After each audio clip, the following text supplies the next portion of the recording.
Warning. Fortune and Strife features subjects which can be uncomfortable for a general audience, such as the use of drugs and alcohol, poor treatment of people of different classes or cultures, adult situations, psychological trauma, and violence.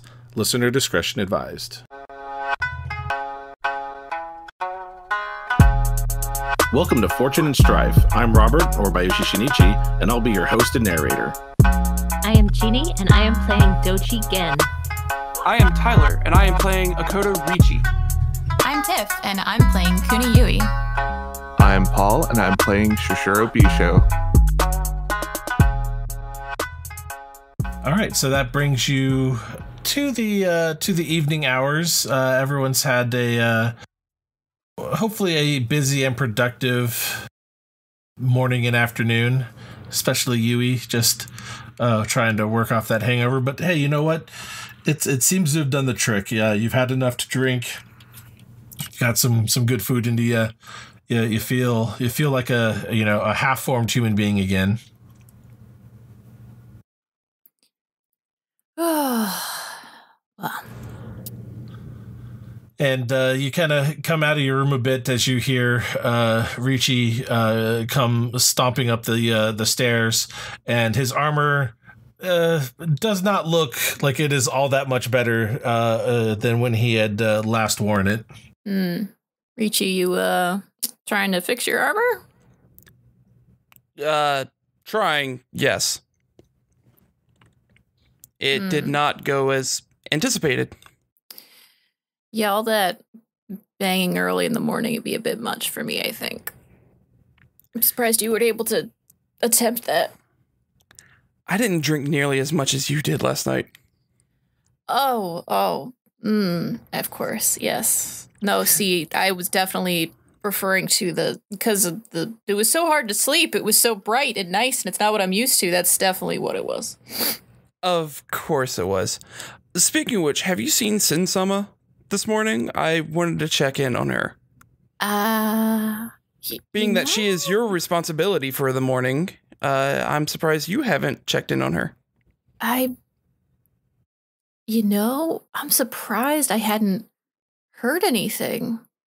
All things considered, I should go check on Sensa. That's probably a good idea.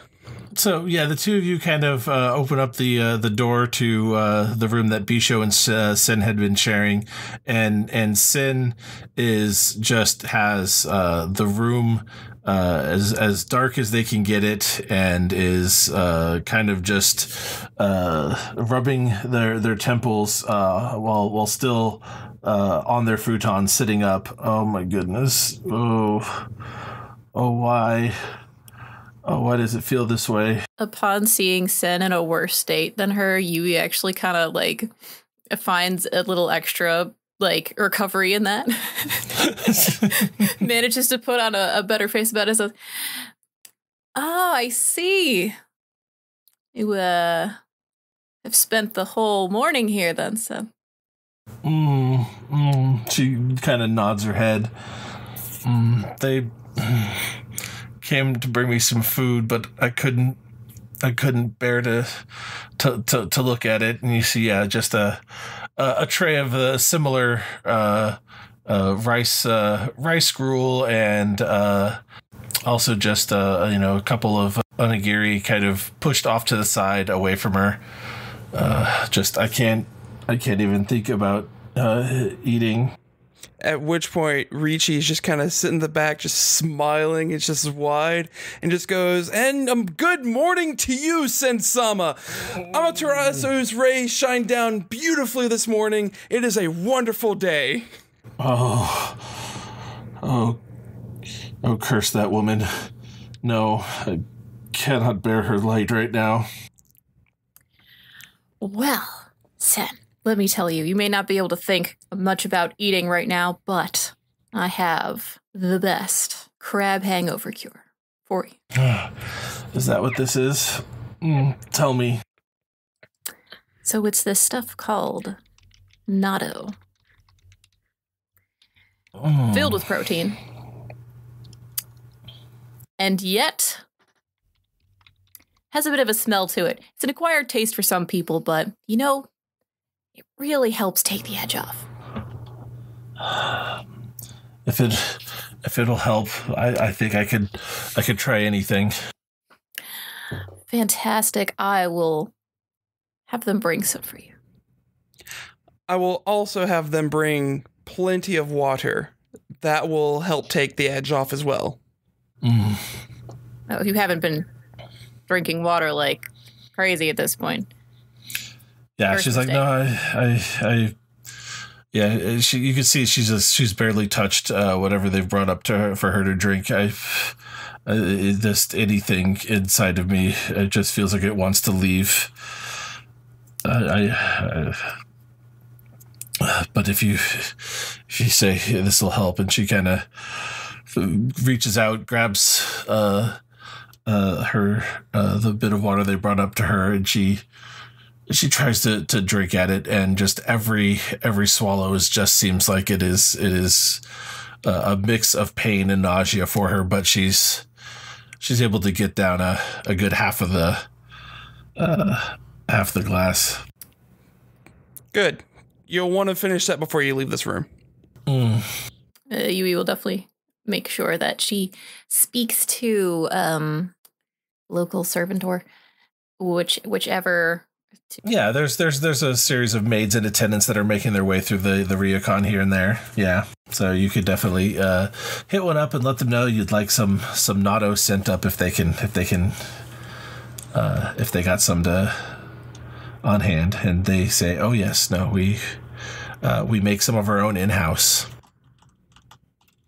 Oh, fantastic. Yeah, that'll be perfect. Thank you so much. So yeah, in a few moments, they bring you up a tray with several servings of natto in kind of these square bowls, and yeah, and Sen just kind of looks at it, and she picks up the chopsticks and pokes at it, and when she pokes at it, it sticks to them, and it kind of pulls back at her. She's like, Is this no. edible? You gotta stir it. You have to stir it. You have to stir it until it gets way more sticky than that.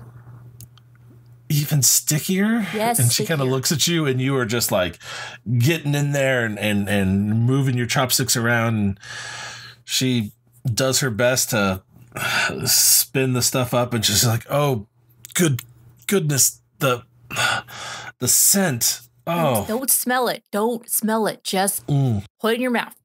All right, so she takes it up, and she's got this big sticky mess of fermented soybeans up on her chopsticks, and she has to plug her nose to not take in the smell, and she pops it in her mouth, and she looks just like she's visibly turning colors from white to green, and she swallows it, and she looks at her, and she looks at you just, oh no.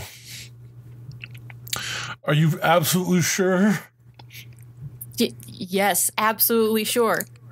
Filled with protein. Filled. Wash it down with the water if you need to. Yes, also you can have it with rice. Just you can hear the chugging of the water from across the room as she tries to wash the I guess the scent out of her mouth, but yeah, just the taste and the smell of it.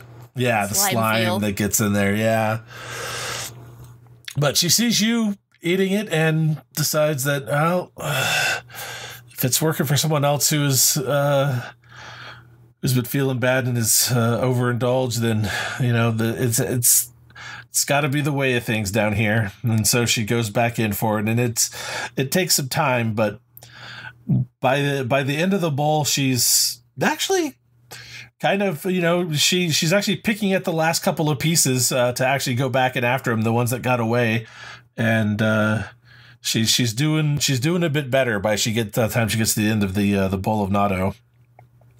Oh, Yui. I don't know how anyone ever decided that was edible to begin with, but it's not so bad by the time you get to it's not so bad by the time you get to the end of it.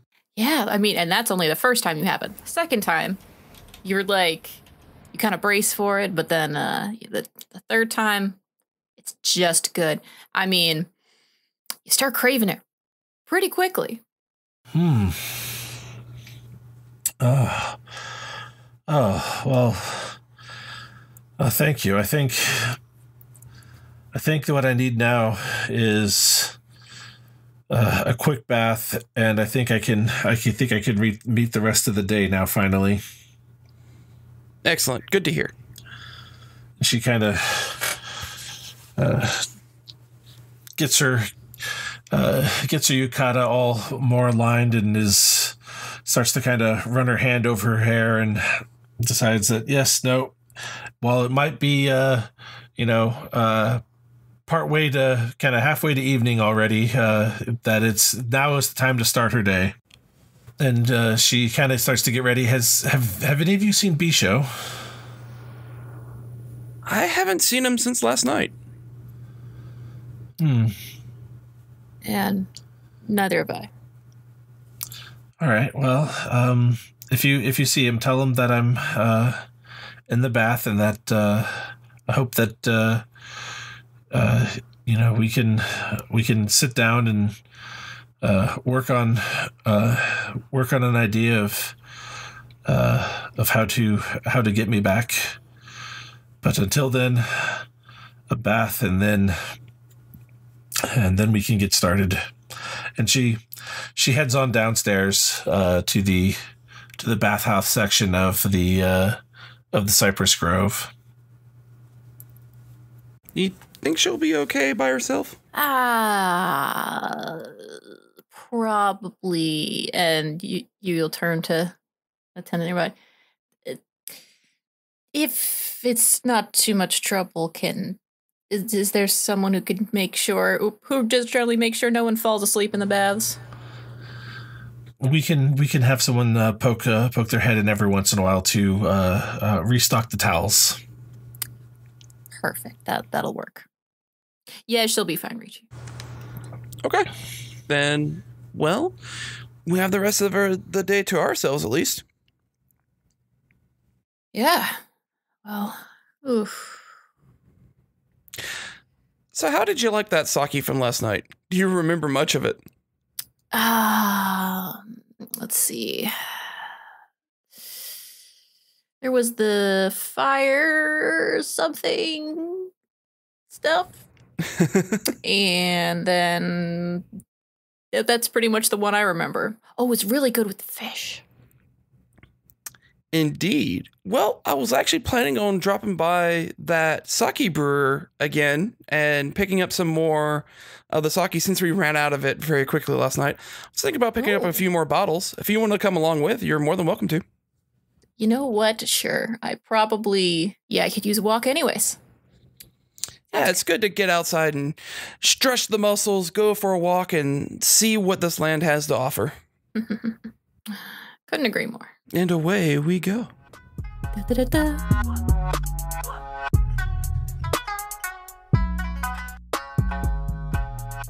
All right. So again, now that you have your kimono all fixed up, how much are you going to be heading out into the evening to find yourself some bugs, or is that going to be for tomorrow? No, I said I would go today, and I am going today, no matter what. I tried to fix my kimono as fast as I could and get out as early as possible during the day. While, of course, doing it right, because you can't go around in a kimono that's not properly done. Yeah. So yeah, even if it's only a matter of finding a good spot to start. I know we don't have much time, and so probably even before Richie and Yui depart, and they're still talking to Sen, again calls them, talk to you later. I'll be surveying out in the forest. Bye. Have fun out there. Oh, Thanks. awesome. Good luck. And off I go. All right. So, you and Sin head on out. And again, the nice thing about being around. Oh, God. What did I said Sin, didn't I? Yeah, no, Sueno. But yes, the nice thing about being around Kyuden Kitsune is that pretty much as soon as you step outside, you're just a few feet from nature. So you head out behind Cypress Grove Inn and find yourself already surrounded by whole sets of trees and forest and moss and all the fun ground cover and undergrowth that you've come to love, where to find your all the different bugs that you're interested in. So I'd like to find a spot not too far away from where we were that looks like it hasn't been overly crisscrossed. Okay. So kind of like on the edge, of more cleared land, but where it starts getting thick. I'm not wandering deep into the forest. Yeah, so I think that sounds like a TN2 water survival check. All right, so your survival check. I got 2 success, one with Strife, and 1 opportunity with Strife. So... All right, so that's using your natural philosophy, your precise memory, and your Fukurikirichin's blessing, all kind of melding together to get you that result, and reducing 3 strife because you're indulging in your passion here. Right, and I'll use the opportunity to remove the 2 strife from this roll, to gain 2 strife and then remove 2 strife from my backlog. So negative 3 strife from my passion for natural philosophy. So I am happily wandering around in the forest, looking for bugs, taking notes, and otherwise, having a grand old time. So you find, plenty of rhinoceros beetles and other things like that you've seen plenty of before. Nothing that is striking out at you just yet as you find a section of the nearby forest floor that is not used, doesn't seem to have any human paths cut through it. No one's really coming close to this area. Maybe a couple animals come through here and there. But you are, you're finding, the standard kind of little pill bugs and beetles that you're used to expecting, and but something's gonna catch your eye, and what might that be? Well, I think maybe she sees something that is not an insect. Maybe a little flash of something metallic that is in the soil that she isn't sure what it is, but she uncovers it while she's looking so closely for shiny beetles or something new, and she sees a flash of metal.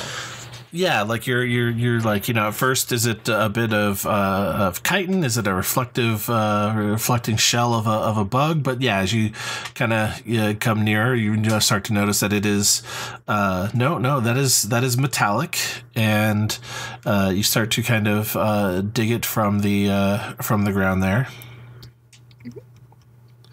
Let's see, what shall we make it then? A piece of coin, a bit of blade, something of industry, like something like for felling trees, or not that the Kitsune are known to do that. What do we think? It could be one of those, or maybe a piece of jewelry, maybe oh, there you go, like a pendant that has been marked with something, maybe, or a netsuki or something. Yeah, I like that idea. So let's go with some sort of it is let's go with a To you, it's pretty alien. It's a pendant of some kind, I guess, is what you can imagine. It's lost whatever cord came with it, but you could definitely see the loop which it was affixed to at one point in the past. But it seems to have been some sort of pendant that was worn by something around the neck, or perhaps off of some other cordage. But you're fascinated by it. It has, to the best of your ability, it's done up in some sort of silver or silver-like alloy. You're not particularly sure at this point. And then it has this brilliant piece of blue gemstone in the center of it.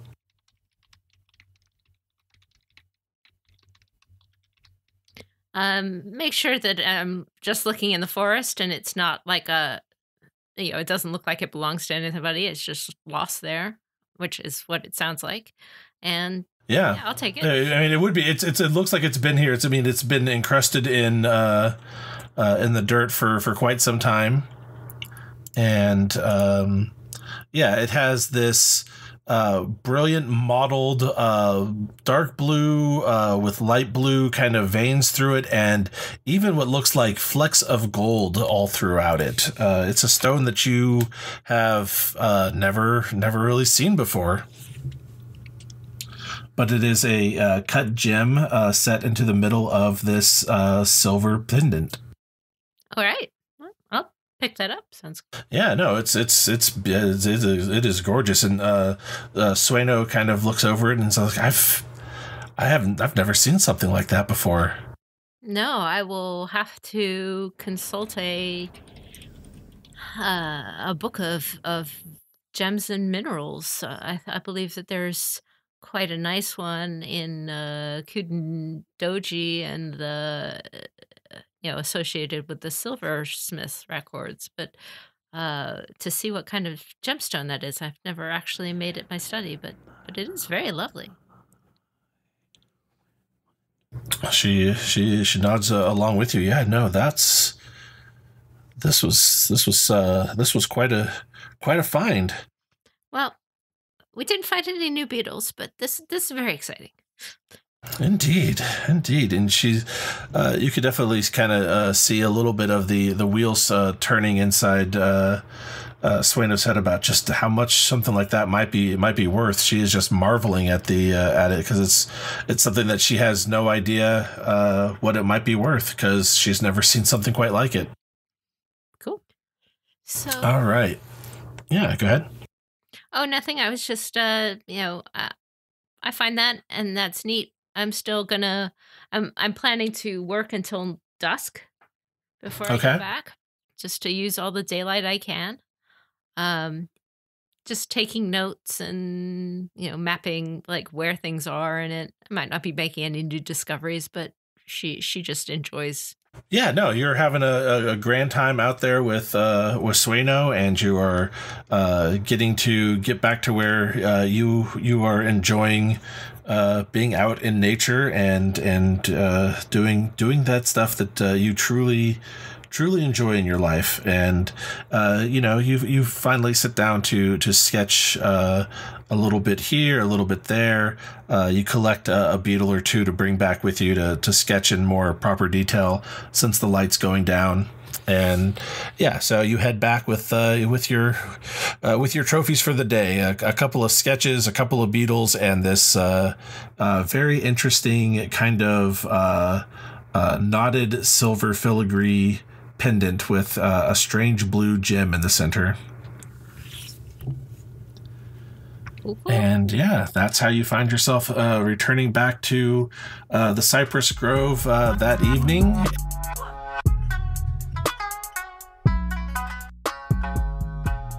Yeah, I think that by this time you're all back. You're all getting ready for dinner together. That is, unless Ricci and Yui had some other plans that they'd like to carry out.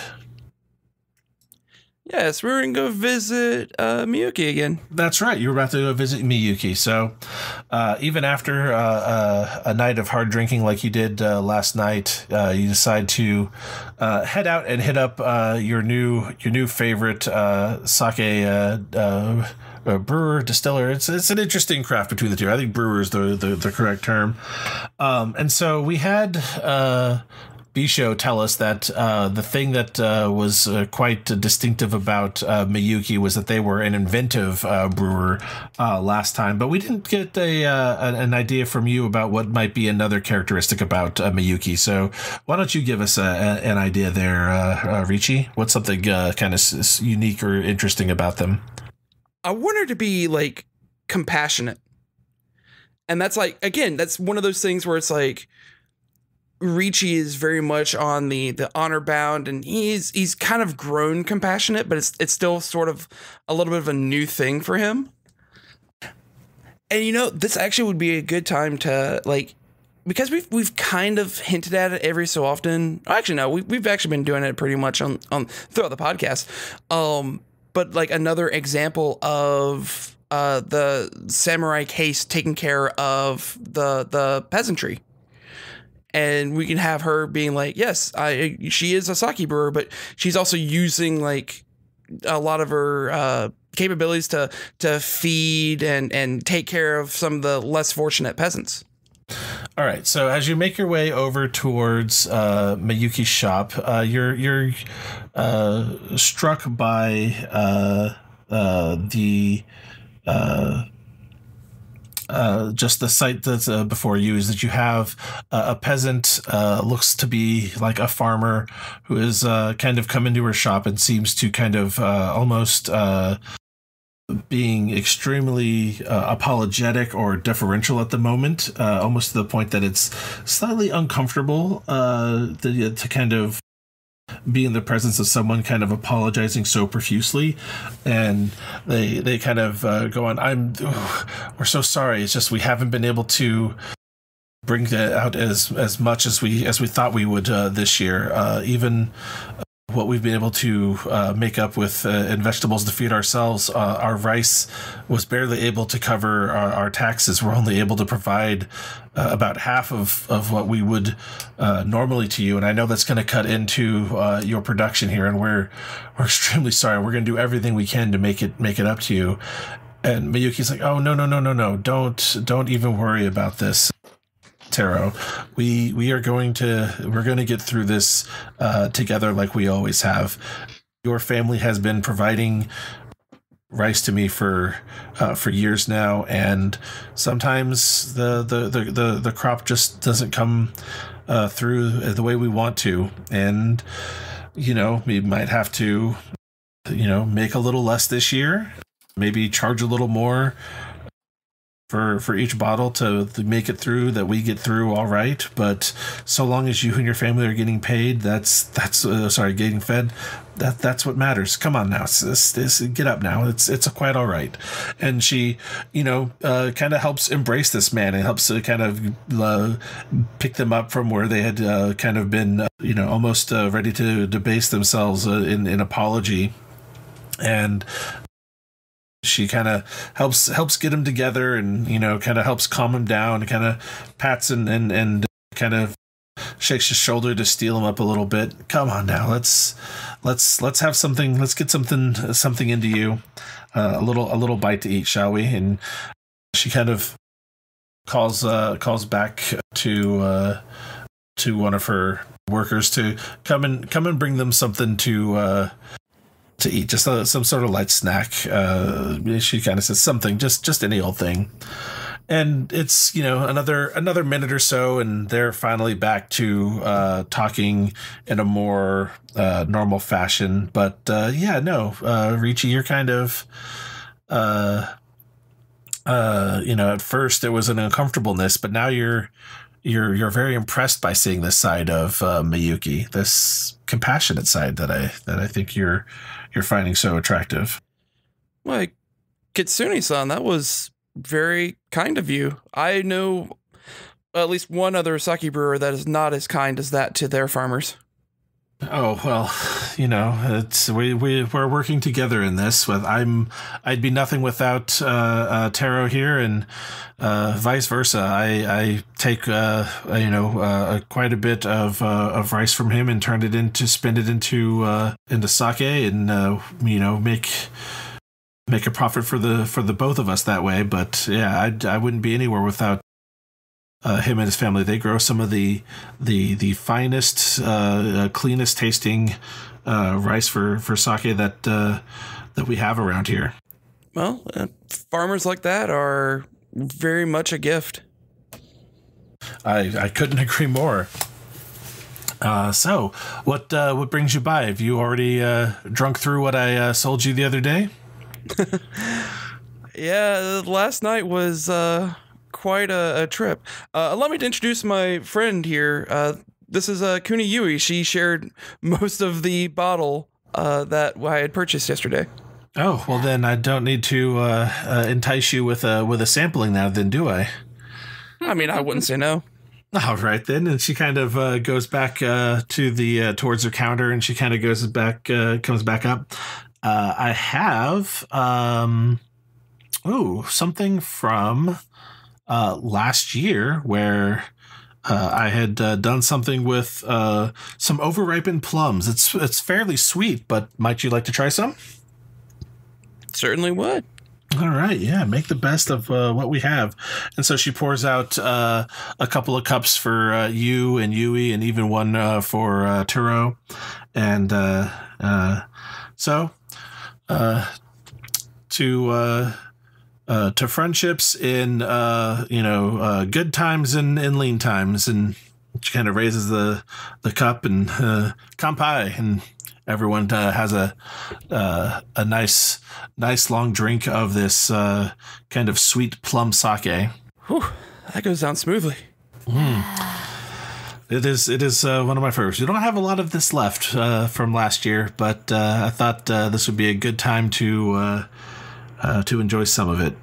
And you know what? I think that this is definitely going to be hitting some of those gourmet bits of that Ricci just craves. So if you want to go ahead and indulge in that passion and drop yourself by 3 strife, you certainly may. Ooh, that drops me down to 2. That is very nice. Not bad. There you go. It's nice to be in a civilized land again. I wouldn't say all that. This is still Kitsune lands. We are, we like to embrace the wild as much as the civilized. We have a different opinion of what it means to be in harmony with nature than much of Rokugan. It's things like this I miss at times, but I do enjoy serving a little bit more so on the battlefield, but I do enjoy these moments quite well. So then your experience with a blade then? Indeed I am. I don't mean to impose overly much, but is there a way that I might make use of your swordsmanship?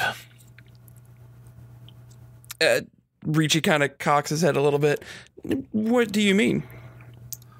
Well, my son, Hideki, is getting ready to go through his Genpuku. He'll be taking the tests for it next year during the spring. And, well, not many Kitsune are as well versed in Kinjutsu as those in the great clans, especially those of the Lion, and it might serve him well to perhaps have someone to test against, to put him through his paces, as it were, in a bout of Kinjutsu, or even the art of the duel. I would be honored to assist with that. Well, how about if you come by tomorrow morning. I'll make sure that Hideki is up and ready to spar a bit with someone who is as accomplished with a sword as you. Of course. This will be instructional for him and fun for me. Oh, and it'll be wonderful to have your company again, Rishi-san. She just kind of smiles and pours another cup for you and your friend there. And Richi just smiles back and nods, and says, and you as well, Miyuki-san. Oh, well then, I'm going to be looking forward to it, but what can I do for you in the meantime? The two of you, you came seeking me out. I'm the one now making all sorts of requests of you. I'll look over at Yui and say, do you think this plum sake will go well with Sen-sama? Depends on if after last night she'll be willing to try anything again, but certainly worth a shot. And might I say, it is always nice to see someone have a passion for such work. Oh, well, thank you so much. I appreciate that. And, you are of the crab. You're from farther south? Yes. And what brings you up here to Kyuden Kitsune with our fine lion friend? Work. You know how it is. And she kind of are you in full makeup at this point, or are you always Yeah, and she kind of blanches a little bit at that. I hope that it's not necessarily related to some of your family's more pressing duties here in town. No, this is more of a just in case sort of thing.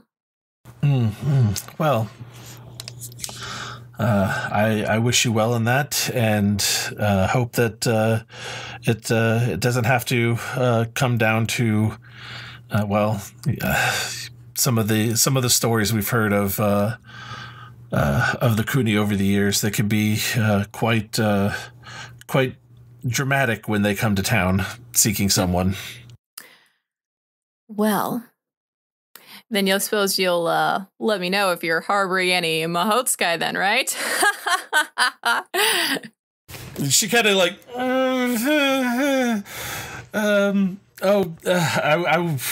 I would never. And if we ever suspected anyone, I'd be sure to tell you or Richie here to inform you immediately. Oh, I know. Believe me, I know. And, well, I'm not concerned. Oh, well, if you're not concerned, then I suppose I shouldn't be concerned either. And she kind of, with a shaking hand, goes to refill your cup for a third time. Thank you. Yeah. So, yeah. Again, you all came to me. So, yeah. Indeed, we did have a wonderful time with the sake provided last night. We have a friend that is not used to drinking such fine beverage as what was provided, and wondering if you had anything else that would be suitable for a newcomer to the world of fermented rice. Oh, a novice drinker.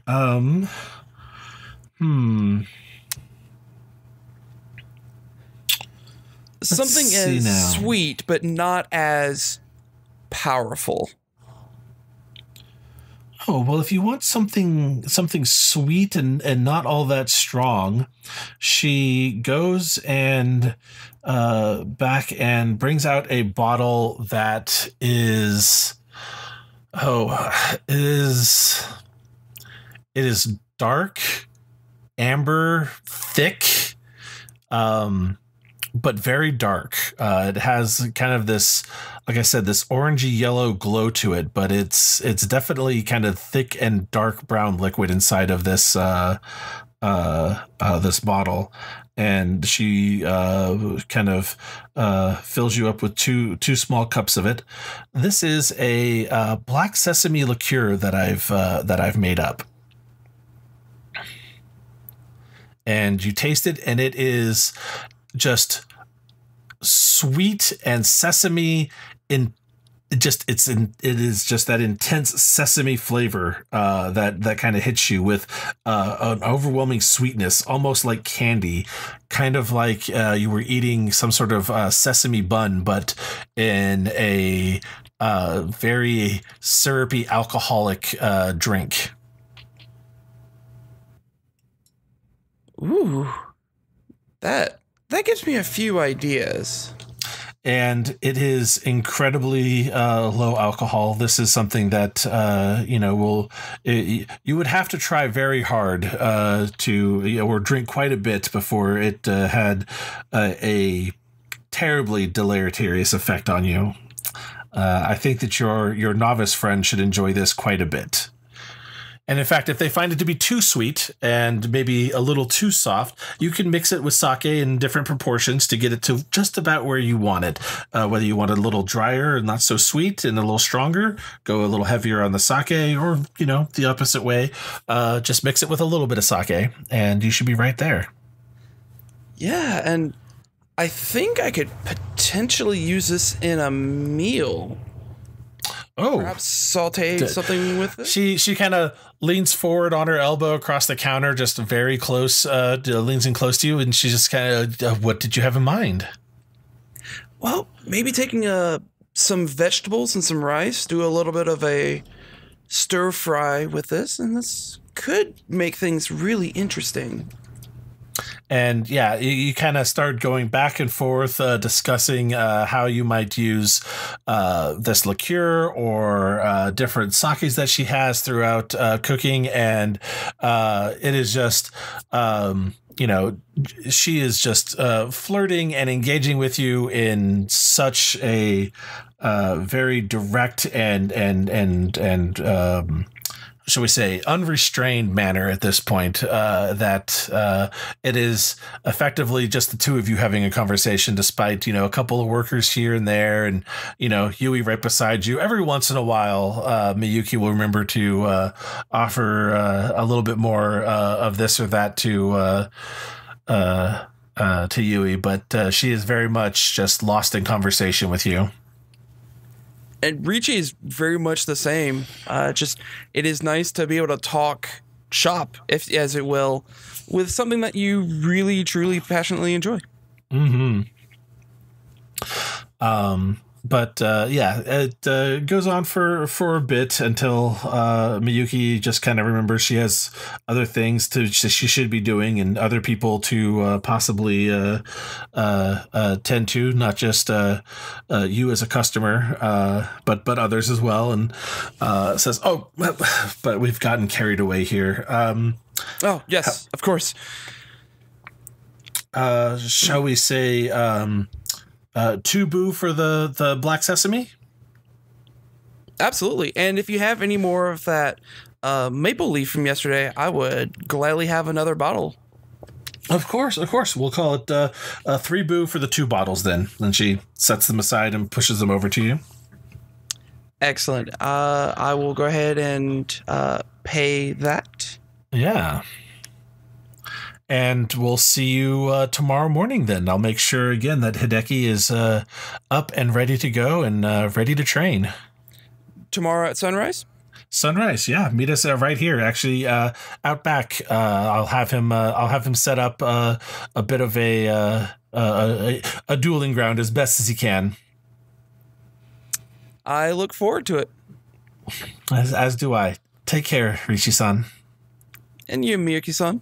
And I'll start to leave, not realizing where Yui's at this point. But my eyes just kind of keep lingering on Miyuki as I leave. Yeah. Kind of walking backwards until you finally stumble into Yui because you're not paying attention to quite where you're going. No, pardon me, Yui.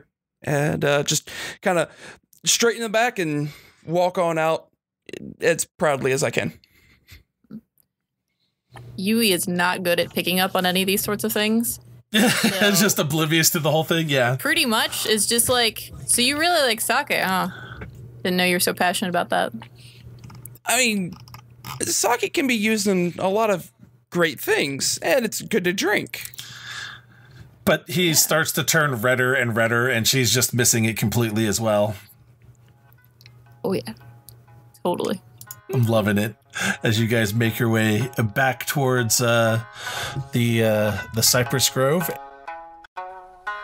I'm Robert, or Bayushi Shinichi, your host and narrator. Thank you once again for listening. Remember to catch new episodes every Monday, and if you want to catch them early or are looking for more bonus content, please consider becoming a supporting member of the Patreon at patreon.com/CourtGames. To reach out to us, email the show at fortuneandstrife@gmail.com. I'm Tiff, and I played Kuniyui. You can also find us on the web at courtgamespod.com, Facebook and Instagram under Fortune and Strife, and Twitter at L5R FNS.